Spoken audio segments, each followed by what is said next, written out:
Amén. Quiero el día de hoy compartir un mensaje que Dios puso en mi corazón mientras estábamos orando estos 21 días de ayuno y oración. Un día que estaba aquí orando en la mañana, ¿sabes? Dios puso esta carga en mi corazón. Es una carga, pero es una palabra de ánimo y de fe que Dios puso en mí, y creo que es para todos nosotros como iglesia. Así es que quiero compartirla contigo, pero quiero empezar contándote una anécdota, algo que sucedió.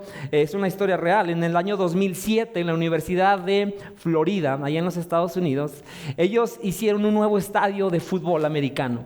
Y hicieron este estadio, era un increíble complejo, ¿verdad? De última generación. Todo estaba genial. Pusieron todo lo que se necesitaba, un estadio nuevo, ¿verdad? Para la nueva temporada de fútbol. Invirtieron $55 millones en hacer este recinto para 45,000 espectadores. Y fue el gran día de lanzamiento de que iban a inaugurar el estadio, y comenzaron el evento, y empezó a suceder algo que nadie lo esperaba. De pronto el área de enfermería y todos los paramédicos, normalmente en eventos masivos tiene que haber paramédicos, todas esas áreas estaban saturadas. Había docenas de personas que empezaron a llegar a la atención médica. De hecho, eran docenas, estaba saturado. Hubo 18 personas el día del evento que tuvieron que llevarlas al hospital, las tuvieron que trasladar para recibir atención médica. Y de pronto se hizo toda una conmoción. Todo el mundo se estaba preguntando, bueno, ¿qué pasó? Todo estaba listo, este es un lugar perfecto, todo estaba en lugar, en orden. ¿Por qué está sucediendo esto? ¿Y sabes qué es lo que había pasado? Lo que había pasado es que los constructores en aquel entonces se guiaron por las regulaciones de construcción para un estadio, pero el estado de Florida no había puesto ahí una regulación importante, que es que debería haber bebederos para todos los que estaban ahí en el estadio. Y Florida es un lugar tropical, hace mucho calor normalmente allá, y en el verano un evento masivo como ese, ellos no consideraron que algo tan insignificante, que parecía algo tan insignificante, iba a tener una repercusión tan grande. Y bueno, tuvieron que salir y disculparse por todo lo que había pasado y solucionar eso. Pero sabes, estaba yo leyendo esa historia y me acordé que muchas veces los cristianos somos así. Parece que tenemos todo lo que necesitamos para que las cosas funcionen bien, y tenemos nuestra rutina religiosa, ¿sí? Vamos a la iglesia, ¿sí? Oramos por lo menos la mayoría de las veces, buscamos a Dios, y parece que tuviéramos todo para que la vida funcione, pero luego las cosas no funcionan, no se dan, se ven caóticas, se ven trabadas, y decimos, ¿por qué, Dios? ¿Qué está pasando? Que hay algo que falta en mi vida, y muchas veces falta un elemento que muchos cristianos hemos descuidado. ¿Y sabes cómo se llama ese elemento? Ese elemento se llama el altar. Se llama el altar. Y el día de hoy quiero hablarte sobre este tema que se llama "Te hace falta un altar". Dile a quien tienes al lado: te hace falta un altar, compadre. Dile, ¿sí? ¿Ok? Dile: te hace falta un altar. ¿Ok? Te hace falta un altar. ¿Sabes? El altar en la vida es una pieza clave, y quiero decirte, este puede parecer que no es un tema muy emocionante para muchos. Yo honestamente muchas veces me ha tocado estar donde tú estás sentado y escuchando una predicación, y muchas veces este no es un tema de esos que nos súper emocionan. Nos emocionan los temas donde hablamos de que Dios va a entregarnos sueños, y Dios va a entregarnos bendiciones, y Dios va a traernos grandes victorias a nuestra vida. Pero cuando hablamos de temas tan específicos y que no son tan glamurosos como este, podemos desconectarnos. Pero yo te pido, no te desconectes conmigo. Hoy quiero decirte y quiero compartir contigo por qué es importante edificar un altar en tu vida. Que te hagas la pregunta: ¿tengo un altar en mi vida cristiana? ¿O solamente tengo todo lo demás, pero me falta un elemento que es esencial en mi caminar con Dios? La Biblia tiene más de 400 referencias a altares. Más de 400 veces se menciona en la Biblia de alguna forma el altar. Y un altar, la forma más simple de definirla, un altar era una estructura, ¿verdad? En el principio eran estructuras de tierra. A lo mejor tienes una idea muy clara de qué es un altar. Era una estructura elevada de tierra o de piedras en donde se presentaban ofrendas y sacrificios sacrificios delante de Dios. ¿Qué significaba eso? Un altar era un lugar donde lo divino y lo natural conectaban. Era un lugar donde había una conexión entre la tierra y el cielo. Un altar lo levantaban hombres cuando tenían un encuentro con Dios, cuando ellos recibían una promesa de Dios, cuando iban a ir a buscar una bendición de Dios. Ellos levantaban un altar para conectar con el cielo y obtener ahí la bendición, la fuerza, la victoria que necesitaban para avanzar hacia todo lo que Dios tenía en sus vidas. Eso era un altar. Un altar significa consagración. ¿Qué significa consagración? Entregarte más a Dios, apartarte para Dios. Un altar significa gratitud. Es un lugar donde tu corazón desborda de agradecimiento delante de Dios. Es un lugar donde declaras tu dependencia de Dios, donde dices: Dios, yo no puedo ser un papá, yo no puedo ser un buen esposo, una buena esposa, yo no puedo navegar mi vida por mí mismo, te necesito a ti. Eso significa un altar. Un altar era un lugar donde se sellaban pactos. Cuando Dios hacía pactos con varios hombres y mujeres en la Biblia, dice la Biblia que ellos levantaban un altar y decían: Señor, gracias porque tú has declarado una promesa en mi vida y yo sé que se va a cumplir. Eso es lo que significa tener un altar. Y la primera vez en la Biblia que se menciona el concepto de un altar es en Génesis. En Génesis capítulo 8, este hombre llamado, a ver, ¿quién fue el que construyó el arca? ¿Fue Moisés, Noé o Aarón? ¿Quién le da? ¿Ok? Voy a hacer una... Ok, perfecto. Sí, tenemos buena teología en esta iglesia. Todos supieron quién es.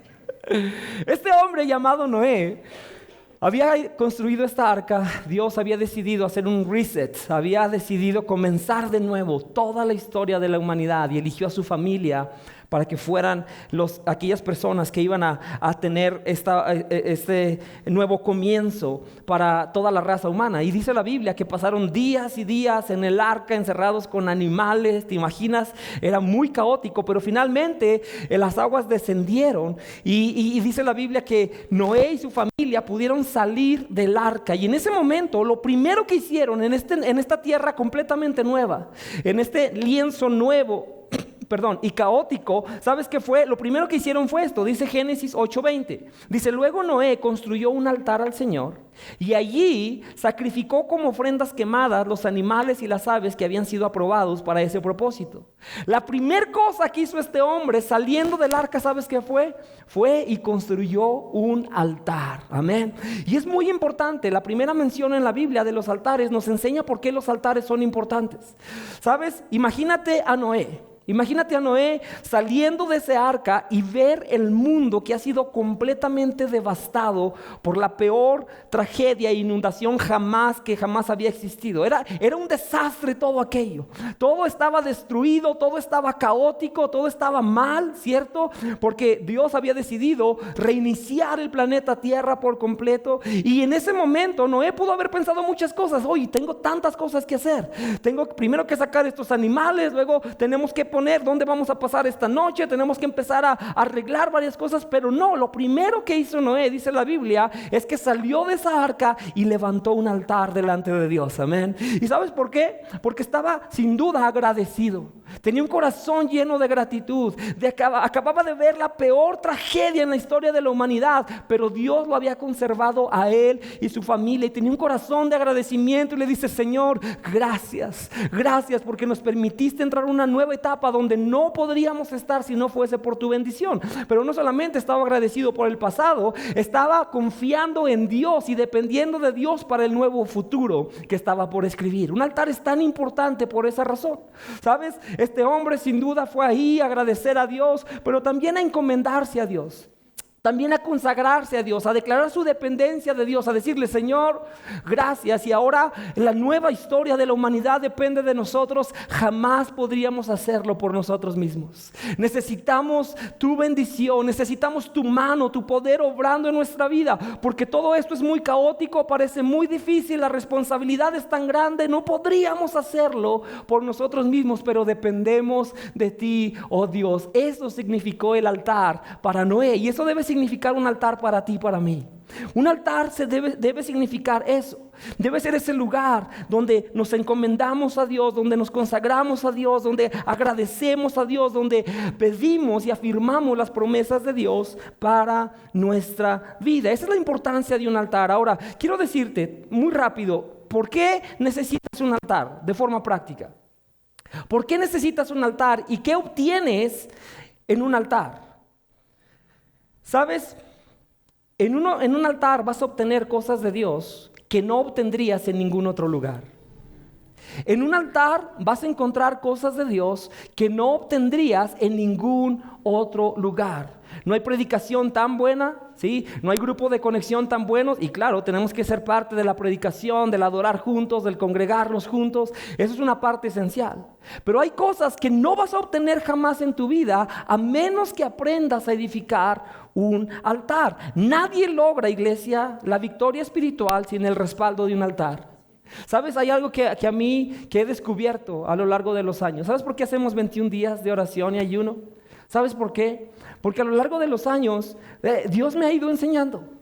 Yo empecé y he estado en varias partes del mundo aún y he visto a hombres, a mujeres de Dios, personas que Dios está usando, personas que Dios está bendiciendo y sus vidas no son perfectas ni mucho menos, pero son siervos fieles de Dios y Dios está haciendo grandes cosas en ellos y hay de todo tipo, ¿sí? Hay de todos sabores y colores en el reino de Dios y Dios usa a personas de todos trasfondos diferentes y hay unas personas que son muy tradicionales, otros que están bien locos, ¿verdad? Otros que dices y hay de todo, así todo el espectro completo. Pero si tú analizas a todos ellos y ves a los que Dios está bendiciendo y usando, ¿sabes qué vas a encontrar? Todos sin excepción tienen algo en común y probablemente sea la única cosa que tengan en común. El evangelio, por supuesto, la palabra, pero todos conocen la importancia del altar. Todos saben, es en el altar donde obtienes la bendición de Dios, donde obtienes la afirmación y la victoria de Dios en tu vida. Por eso es que es tan importante un altar. Nadie logra la victoria espiritual sin el respaldo de un altar. Y a lo mejor yo sé lo que estás pensando. A lo mejor dices, mira Joel, a mí eso de lo espiritual no me interesa demasiado, ¿verdad? A mí me interesa lo práctico, lo físico. Yo quiero que Dios me saque de las deudas, ¿verdad? Yo quiero que Dios rescate a mi esposo porque está medio loco, ¿verdad? Yo quiero que Dios cambie esta circunstancia, que Dios bendiga mi trabajo. Yo quiero lo práctico de la vida. Pues quiero decirte que la Biblia nos enseña que en realidad todo lo natural depende de lo espiritual. ¿Sabías eso? Todas las veces que tú te encuentres con un reto en lo natural en tu vida, lo cotidiano, siempre, sin excepción, hay una raíz espiritual que Dios quiere tratar con ella. ¿Dónde? En el altar. Fíjate lo que dice la Biblia, Gálatas 5:25, dice, ya que vivimos por el Espíritu, sigamos la guía del Espíritu en cada aspecto de nuestra vida. Amén. En cada aspecto de nuestra vida tenemos que seguir la guía del Espíritu. ¿Por qué? Porque lo natural depende de lo espiritual. ¿Y qué obtenemos del altar? ¿Qué obtenemos del altar? 3 cosas. La primera es firmeza. Si estás tomando notas, si estás soltero, te va a tocar una mejor esposa o esposo si tomas notas. Eso dice la Biblia, ¿verdad? No es cierto. Pero toma notas. Nunca sabes qué puedes volver a meditar. La primera cosa es esta. En un altar, ¿sabes qué vas a obtener? Vas a obtener firmeza. Hay firmeza en tu vida. Y la firmeza es una cualidad muy poco valorada. Pero cuando no la tenemos es muy frustrante. ¿Alguien más ha sentido el peso de ser inconstante? ¿Sabes? Esa ha sido una de las grandes luchas en mi vida. Que dices, ¿por qué no puedo ser constante? ¿Por qué digo, ahora sí, ya voy a buscar a Dios y no lo logro hacer? ¿Por qué digo, ahora sí, ya no voy a ser tan enojón en el matrimonio, ¿verdad? ¿Y por qué sigo haciendo lo mismo? ¿Por qué digo, ahora sí, voy a dejar esto, pero no logro? Soy inconstante, a veces estoy, a veces no estoy. ¿Sabes? Eso es muy frustrante en la vida. Es muy cansado, es muy pesado. Si estás casado con alguien inconstante, yo le he dado dolores de cabeza a tantos a mi esposa porque, ¿sabes? Ha sido una de mis grandes luchas en mi vida, el lograr constancia, consistencia. Lo primero que encuentras en un altar es que Dios te va a afirmar. Hay poder de Dios para afirmar tu vida. En Primera de Reyes, capítulo 18, la Biblia habla acerca de Elías. Dice la Biblia que el pueblo de Israel se había olvidado de Dios. Eran liderados por un rey perverso, se llamaba Acab, y su esposa era una mujer sumamente idólatra que odiaba a Dios y a los siervos de Dios, se llamaba Jezabel. Y sabes, la Biblia dice en esta etapa de la historia del pueblo de Dios que ellos habían desviado el corazón del pueblo a adorar a los ídolos, a los baales, y el pueblo se había alejado de Dios. Pero no solamente eso, habían tenido consecuencias catastróficas, tenían una sequía de años y años y años, estaban en decadencia, estaban en un lugar muy oscuro. Y en ese tiempo Dios levanta a este hombre llamado Elías y le dice: Elías, quiero que vayas y hables a mi pueblo. Y fíjate lo que dice la Biblia. Este es un momento donde Elías reta a los profetas de Baal y les dice: vamos a demostrarle al pueblo quién es el verdadero Dios. Y a lo mejor has leído esta historia, ¿sí? Es así como una super serie de Netflix, léela, ¿verdad? Te va a emocionar si la lees. Y dice la Biblia que los profetas de Baal levantaron un altar, Elías levantó un altar también, y la prueba era: el Dios verdadero va a hacer que caiga fuego del cielo, sin que nadie encienda fuego al altar, y el que haga esa demostración, entonces ese va a ser la demostración para todos de quién es el Dios verdadero. Y fíjate lo que Elías les dice en Primera de Reyes 18:21. Dice: Elías se paró frente a ellos, al pueblo, y nota lo que les dice. Les dice: ¿hasta cuándo seguirán indecisos? ¿Hasta cuándo van a seguir siendo indecisos? Titubeando entre dos opiniones. Si el Señor es Dios, síganlo. Pero si Baal es el verdadero Dios, entonces síganlo a él. ¿Hasta cuándo van a seguir con esa indecisión en sus corazones? ¿Y cuántos saben que hay consecuencias por ser indecisos, por ser inestables? ¿Sabes? Es más, esto es tan grave que aún Dios dice: ojalá fueras frío o caliente. Ojalá fueras uno de los dos, porque si estás en medio, oh, qué condición tan deplorable es estar en medio. Ojalá estuvieras mejor frío, porque así te darías cuenta que necesitas a Dios y tarde o temprano correrías a buscar su gracia y su misericordia. Pero cuando estás en medio, como que sí hoy, pero como que no, como que sí Dios es el primer lugar de mi vida, pero bueno, no tanto, y como que sí necesito y quiero hacer las cosas a la manera de Dios, pero no, Dios, no en todas las cosas, porque estas áreas las quiero para mí. Dice la Biblia: no, esa no es la manera. La Biblia dice en Santiago 1:8, dice: pues el que duda es inestable en todo lo que hace. El que está dudando en su corazón es inestable en todo lo que hace. En Oseas 7:8-10, ¿sabes qué dice la Biblia? El pueblo estaba inestable, y fíjate cómo es la vida de una persona que no tiene firmeza. Es así. Dice: el pueblo de Israel se mezcla con paganos de otras naciones, se vuelven tan inútiles como un pastel a medio cocer. ¿Alguna vez le has dado así, has cortado la carne a medio cocer, verdad? Y le das la mordida y te escurre la sangre, ¿verdad? Así, ¿a alguien le gusta eso? Bueno, a lo mejor hay algunos vampiros por aquí, pero a la mayoría no nos agrada, ¿cierto? Y dices: esto no está bueno, ¿no? O que el pastel se ve hermoso y lo cortas y adentro está toda la masa, está aguado, ¿verdad? Está todo crudo. Nadie disfruta eso. Y Dios ve a su pueblo y le dice: ustedes parecen un pastel a medio cocer. Están a la mitad, indecisos. Versículo 9: el rendir culto a dioses ajenos consume sus fuerzas. Fíjate lo que pasa cuando estás indeciso entre Dios y otras cosas. ¿Sabes qué pasa? Se consumen tus fuerzas. Se te acaban las fuerzas, pero ni ellos ni cuenta se dan. Su cabello se ha encanecido, pero no se dan cuenta de que están viejos y débiles y panzones, debería decir también, ¿verdad? No se dan cuenta de eso, ¿cierto? No se dan cuenta. No le ponga nada a la Biblia, ok, no, dice viejos y débiles. Pero quiero que notes la condición de una persona que es indecisa, que no tiene firmeza en su vida. ¿Sabes? Dice: sus fuerzas están consumidas, se han desgastado, están encanecidos, no se dan cuenta que están viejos y débiles, y no se dan cuenta, ese es el punto. Versículo 10 dice: su arrogancia testifica en su contra, y sin embargo no se vuelven al Señor su Dios, ni siquiera tratan de encontrarlo. No construyen un altar, no buscan ese lugar para ir delante del Dios que quiere bendecirlos, que quiere fortalecerlos, que quiere darles la dirección que ellos necesitan. El versículo 14 dice: en lugar de invocarme de corazón sinceros, se quedan sentados en sus sillones y se lamentan. Es gente que se queda sentado haciendo lo mismo, no dándose cuenta que la causa de su condición, de su desgaste, ¿sabes cuál es? Es su indecisión, como pasteles a medio cocer. Dice, se hacen cortaduras en el cuerpo, suplican grano y vino nuevo a dioses ajenos y se alejan de mí. ¿Sabes? Tienen su esperanza en dioses ajenos. Su esperanza está, pues es que si yo tuviera más dinero, todos mis problemas se resolverían. Pues es que si finalmente llegara ya con el que me voy a casar, entonces ya sería muy feliz. Ese es tu Dios, ¿cierto? No, es que si finalmente Dios me diera esta bendición, si Dios abriera esta puerta, si Dios me diera este trabajo, entonces estaría bien. Confiamos en dioses ajenos. Y sabes una cosa, este es un gran reto en nuestro tiempo y en nuestra cultura. Ha sido un reto del corazón humano por muchos años, por toda la historia de la humanidad. Ha sido un reto del corazón humano, que no se nos incline el corazón a buscar dioses ajenos. Yo estaba meditando en esto y me acordé, mi corazón lucha como el tuyo. Siempre luchamos porque decimos, ¿dónde está la felicidad? ¿Dónde está el propósito? ¿Dónde está la bendición? Pero me acordé específicamente de una parte de mi vida donde, ¿sabes?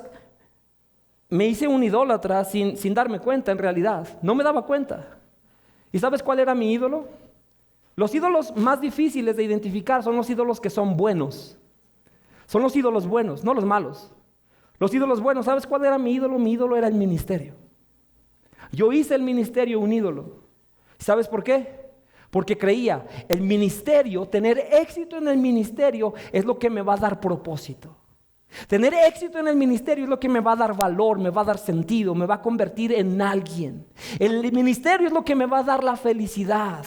Si triunfamos en el ministerio, entonces yo voy a sentirme afianzado y mi identidad va a estar sólida. Ese se convirtió el mismo ministerio, que no es malo servir a Dios, por supuesto que no. Es algo bueno, pero si no tenemos cuidado, ¿sabes qué? El corazón, la semana pasada hablábamos de esto, es perverso y engañoso y te va a decir, hey, a lo mejor no es Dios, es algo muy cercano a Dios, es el ministerio que haces para Dios. ¿Y sabes cuál fue la consecuencia? Las consecuencias de eso fueron catastróficas.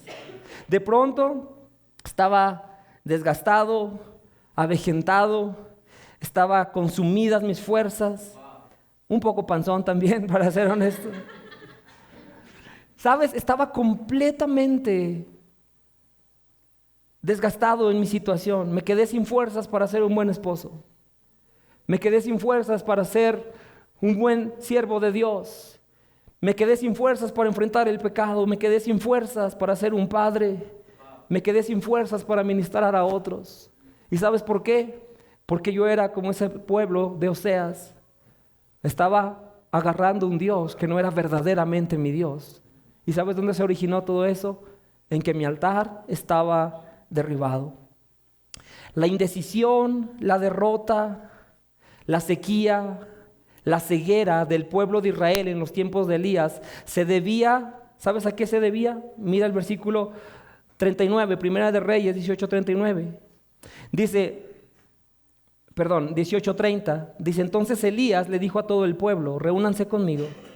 Así que todo el pueblo estuvo junto a Elías y el altar del Señor se había, ¿qué dice la Biblia? Destruido. Así que Elías lo arregló. ¿Sabes cuál era un problema de raíz del pueblo de Dios? ¿Por qué estaban tan extraviados? ¿Por qué estaban tan perdidos? El problema es que era que su altar estaba derribado. Cuando nuestro altar se derriba, iglesia, tengamos mucho cuidado. Tengamos mucho cuidado. Pero después dice la Biblia que hubo una manifestación del poder de Dios. Dios demostró, porque solamente Dios lo podía hacer. Dios mandó fuego del cielo cuando Elías clamó por él. Y dice la Biblia que se consumió todo, se consumió la ofrenda, se consumió la leña, se consumieron las piedras, se consumió la tierra aún y el agua aún, porque mojaron ese altar para demostrar que no había ninguna forma que los humanos pudieran hacer eso. Todo se consumió y ¿sabes qué pasó? Pasó algo que Dios quiere demostrarte a ti y a mí y en nuestro altar. Dice el verso 39, cuando la gente vio esto, todos cayeron rostro a tierra y exclamaron, el Señor, Él es el Dios. Sí, el Señor es Dios. Amén. ¿Qué quiero decirte con esto? Eso es lo que Dios quiere hacer en tu altar. Cuando tú reconstruyes el altar de tu vida, vas a comenzar a ver las manifestaciones del poder de Dios que no habías visto antes, amén. Vas a empezar a ver cómo Dios se mueve con poder, cómo Dios cambia circunstancias, cómo Dios libera situaciones en tu vida. Y sabes, cuando lo veas, no te va a quedar otra más que decir: oh Dios, tú eres tan real, amén. Tú eres tan poderoso, tú eres el Dios, tú estás por encima de todas las cosas. Eso pasa cuando reconstruimos el altar. Y yo no sé si te sientes avejentado o débil, o tus fuerzas han sido consumidas. La instrucción para ti es la misma y para mí. Reconstruye el altar. Dios se va a manifestar en tu vida una vez más. Y ¿sabes qué? No me cabe duda, vas a terminar proclamando su grandeza por lo que Él va a hacer en tu vida, amén. Por eso es tan importante un altar, porque te da firmeza. Pero no solamente te da firmeza, el altar te libera del pasado.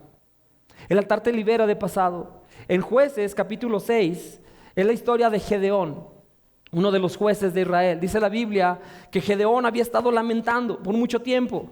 Sus enemigos lo habían robado, sus enemigos le saqueaban a él, a su familia, a todo su pueblo. Estaban atemorizados, estaban amedrentados constantemente por sus enemigos que venían y robaban todo, absolutamente las bendiciones que ellos tenían.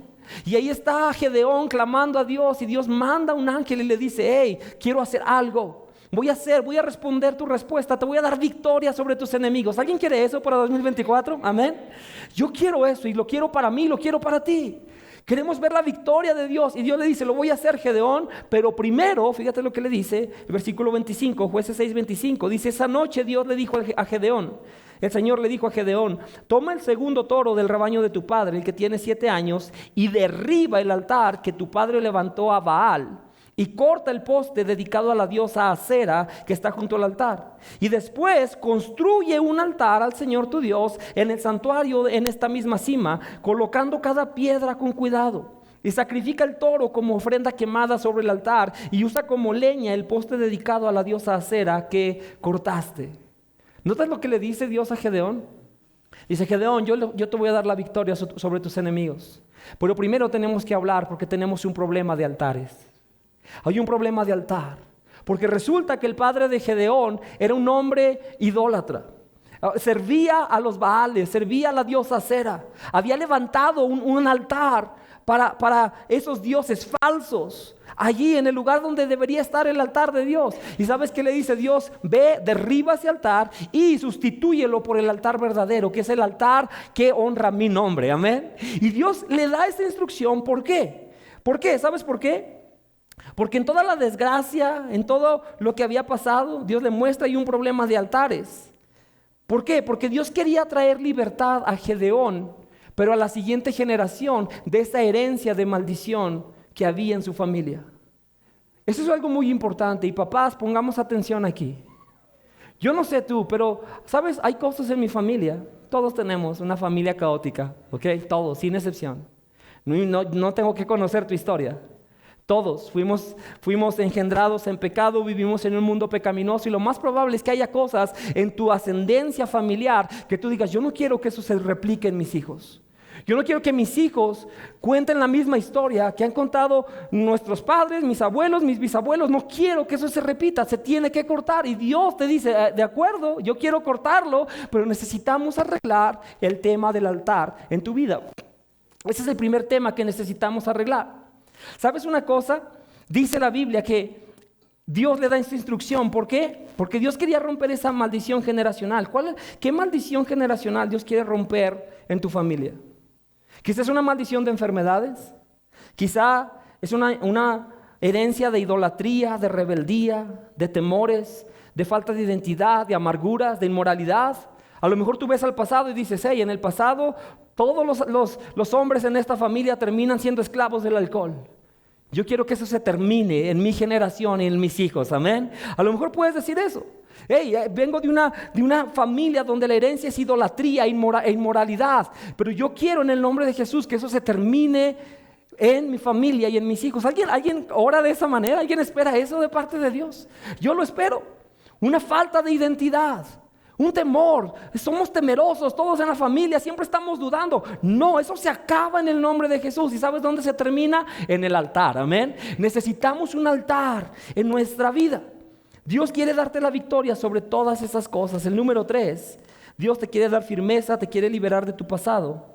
Pero algo más que sucede en el altar es esto, es que Dios desata las promesas en tu vida. Dios quiere tratar con el pasado, Él quiere que enfrentes y conquistes el futuro que Él tiene para ti. Él desata las promesas en tu vida. Cuando Dios estaba por entregarle la tierra prometida al pueblo de Israel, en Josué, toda la primera parte del libro de Josué, fíjate lo que dice la Biblia. Josué 3:5 dice, entonces Josué le dijo al pueblo, conságrense porque mañana el Señor hará maravillas entre ustedes. Conságrense a Dios, porque mañana Dios hará maravillas entre ustedes. Otra forma, como lo expresa la Biblia, otras palabras de diferentes versiones, dice purifíquense, porque mañana Dios hará grandes maravillas entre ustedes. Santifíquense porque mañana Dios hará grandes maravillas entre ustedes. Y sabes, todas esas palabras, la consagración, la santificación, la purificación, todas esas son cuestiones que sucedían en el altar. En el altar es donde se daba todo esto. Y Dios nos llama a lo mismo a ti y a mí. Eso es lo que yo estaba orando estas semanas. Eso es lo que Dios puso en mi corazón. Yo no sé tú, pero yo le pido a Dios, yo quiero ver todas las promesas que tienes para mí y para mi familia. Amén. No quiero estar en el desierto dando vueltas.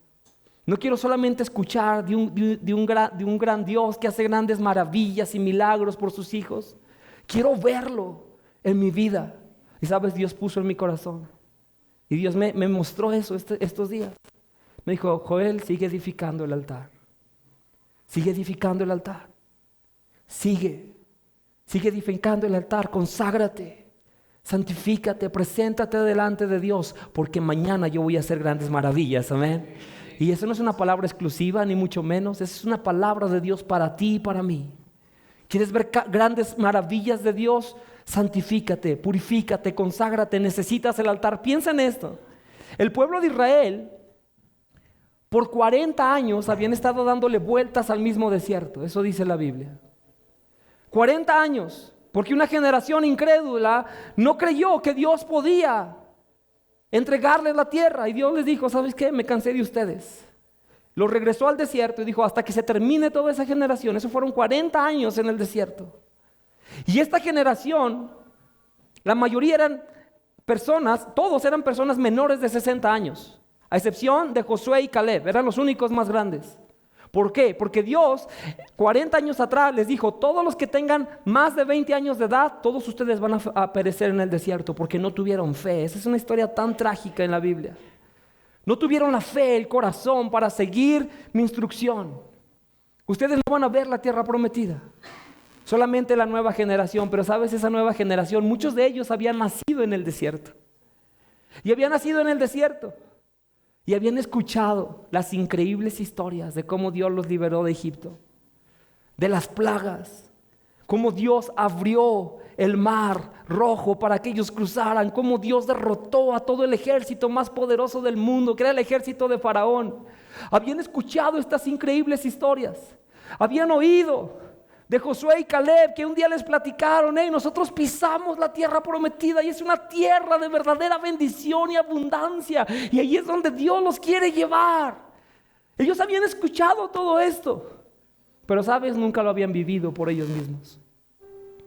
Y yo me identifico con eso, porque muchas veces escuchamos todo lo que Dios hace, pero te preguntas y dices, pero Dios, ¿algún día lo vas a hacer por mí? ¿Algún día yo voy a ver esas bendiciones? ¿Algún día yo voy a pisar esa tierra prometida? ¿Mi familia van a pisar esa tierra prometida? ¿Y sabes qué dice Dios? Hey, conságrense, porque mañana voy a hacer maravillas entre ustedes, amén. Claro que sí, pero conságrate. Ten un altar para consagrarte. Santifíquense, purifíquense. Eso sucede en el altar. Ahora quiero decirte, un altar no significa perfección, ¿ok? No te equivoques. Porque si no, el diablo te va a condenar. Si no tienes una vida perfecta, el diablo te va a condenar. Y nadie tenemos una vida perfecta.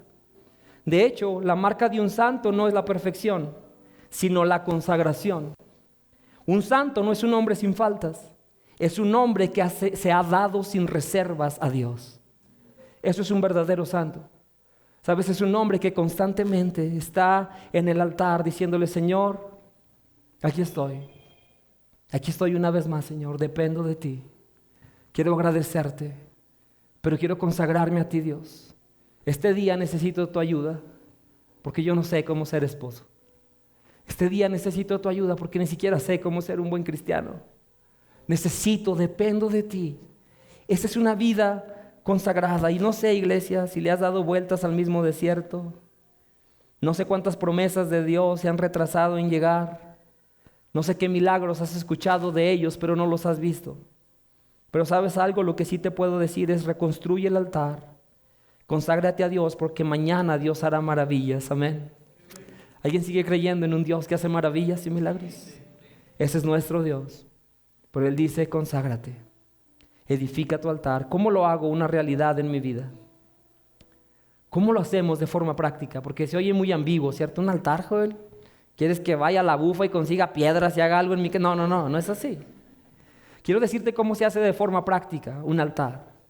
Primero que nada, tiene que ser una prioridad en tu vida. Debe ser una prioridad. En Génesis 26, 25, fíjate lo que dice la Biblia. Isaac, Dios lo había prosperado abundantemente. Puedes leer ese capítulo allá en casa. Pero tuvo que salir del lugar donde vivía y encontrar un nuevo lugar para vivir. Y cuando llegó a ese lugar, fíjate lo que hizo Isaac. Génesis 26, 25 dice: luego Isaac construyó allí un altar y adoró al Señor. Lo primero que hizo al llegar a esa nueva etapa en su vida, ¿sabes qué fue? Levantó un altar. Después, ¿qué hizo? Estableció su campamento en ese lugar y sus siervos cavaron otro pozo. Fíjate el orden. Lo primero que este hombre de Dios dijo: hey, si yo voy a tener la bendición de Dios en mi vida, lo primero y lo más importante es el altar. Debe haber un altar donde yo habite para estar en la presencia de Dios. Primero fue el altar, después fue su casa y después fue su trabajo. Ese es el orden correcto en la vida. Primero es el altar, primero va el altar. Y tú y yo tenemos que hacerlo. Ahora, te voy a decir algo. Isaac era una persona sumamente exitosa, sumamente rica, sumamente poderosa. Por eso lo echaron del otro lugar donde vivían, porque le dijeron: hey, eres muy rico, eres muy poderoso, tenemos miedo de que nos vayas a tomar aquí a todos como esclavos, mejor vete. Era muy exitoso. Y quiero decirte una cosa: probablemente cuando más necesitas un altar es cuando las cosas están yendo bien, no cuando las cosas están yendo mal. Ten mucho cuidado, porque a veces cuando las cosas van mal, ahí sí todos: ay, sí, pastor, ore por mí, ¿verdad? Dígale a todos que oren por mí, por favor, pastor, que todos hagan un altar por mí, ¿verdad? Cuando las cosas van mal. Pero cuando Dios te bendice, cuando empiezas a ver la mano de Dios, cuando empiezas a ver la prosperidad de Dios en tu vida, cuando empiezas a ver lo que Dios hace, ¿sabes? Ahí se nos olvida el altar. Y ahí decimos: yo puedo depender por mí mismo, estoy bien, soy fuerte, nos está yendo bien. Ten mucho cuidado. Es una decepción que el diablo usa. Necesitamos probablemente más un altar cuando las cosas van bien que cuando van mal. Ese fue Isaac. Le dio prioridad al altar, y la bendición de Dios va a estar en tu casa si le das prioridad. ¿Cómo haces eso? Ten un altar personal este año. Ten un altar personal. Ten un tiempo. Si te has estado parando a orar a las 6 de la mañana, síguete levantando en casa. Síguete levantando. Haz un altar personal para buscar a Dios, para orar, para leer la Biblia. Tienes que desarrollar un altar en tu matrimonio. Es difícil desarrollar un altar en el matrimonio. A mi esposa y a mí nos ha costado tener un tiempo de oración juntos. Ahora lo tenemos en las noches, la mayoría de los días. No le atinamos todos los días, la verdad. Pero de eso se trata. ¿Sí? Ella es así de bulbos, un poco más lenta. Yo entro orando, ¿verdad? Y me dice: hey, tranquilo, yo apenas estoy calentando, ¿verdad? No te me vayas. Digo: ok. Y a veces estamos ahí hasta enojados en el altar, ¿verdad? Esa es otra predicación. Pero ¿sabes? Seguimos intentando. Y si se nos pasa un día, procuramos que no se nos pasen 2. ¿Sí? Decimos: ok, vamos a seguir orando. Ten un altar en tu matrimonio, ten un altar en tu familia. Ten un tiempo, por lo menos una vez a la semana, donde reúnes a tus hijos y diles: hey, vamos a orar. Y enseña a tus hijos la palabra. Enseña a tus hijos a orar. Enseña a tus hijos a alabar a Dios. Ten un tiempo en familia. Como iglesia necesitamos edificar nuestro altar, ¿sabes? No podemos decir, ok, ya oramos 21 días, muy bien, ahora sí, ya traemos vuelo para el resto del año. No, sería un grave error. Tenemos que seguir orando y por eso, ven, vamos a estar aquí cada miércoles a las 6 de la mañana. ¿Y sabes qué es ese día? Ese día es edificar el altar. Cada fin de semana que estamos aquí, estamos edificando el altar juntos para presentarnos delante de Dios. Sigamos edificando el altar. Número 2, tu altar, ¿cómo se ve? Tu altar es tu tiempo de oración y ayuno, la palabra y en el servicio a Dios. Ese es tu altar. ¿Sabes qué dice la Biblia en Romanos 12:1? Dice, por lo tanto, amados hermanos, les ruego que entreguen su cuerpo a Dios. Nota lo que dice, ¿ok? Fíjate lo que dice, les ruego que entreguen su cuerpo a Dios. ¿Por qué está hablando del cuerpo? Que entreguen su cuerpo a Dios por todo lo que Él ha hecho a favor de ustedes. Que sea un sacrificio vivo y santo, la clase de sacrificio que a Él le agrada. Esa es la verdadera forma de adorarlo. ¿Notaste lo que dijo? Entreguen su cuerpo como un sacrificio a Dios. Un sacrificio santo y vivo. Eso es lo que a Dios le agrada. ¿Sabes que hay una gran conexión entre tu cuerpo y tu espíritu? Hay una enorme conexión. Hay gente que dice, eso es de ayunar. No, yo oro, veo enlace, ¿verdad? Y veo videos de Dante Gebel. Eso es suficiente para mí. Yo no necesito ayunar. Hey, es importante. Hay una relación entre tu cuerpo y tu espíritu. Por eso es importante. ¿Sabes? La Biblia dice, tú recuerdas a lo mejor esta historia, cuando Moisés levantaba las manos, literalmente levantaba las manos con su vara, el pueblo ganaba. Pero si él bajaba las manos físicamente, ¿sabes? El pueblo perdía. Había una relación tan clara entre el cuerpo físico y el espíritu. Por eso es importante cuando vienes a adorar a Dios, ¿sabes? Levanta tus manos a Dios. Exalta a Dios, bate tus manos de alegría, de gozo, amén. Porque hay una conexión entre tu cuerpo y tu espíritu. Lo que está diciendo la Biblia aquí es, ahora el sacrificio vivo y santo. Antes el sacrificio se presentaba en altares, donde había sacrificios literales de animales. Dice, ahora no es eso, ahora eres tú el sacrificio. Ahora tú eres el sacrificio, levantándote en la madrugada, cuando preferirías estar dormido, haciendo a un lado las redes sociales para tomar la palabra de Dios. Ese es el sacrificio, ese es el altar. Ahí es donde encontramos a Dios. Antes el sacrificio se entregaba en el altar, ahora el sacrificio eres tú. Primera de Pedro 2:5 dice, y ustedes son piedras vivas con las cuales Dios edifica su templo espiritual. Ustedes ahora son las piedras del altar. Y además son sacerdotes santos por la mediación de Jesucristo, y ustedes ofrecen sacrificios espirituales que agradan a Dios. Ahora eres tú. Tú eres el altar.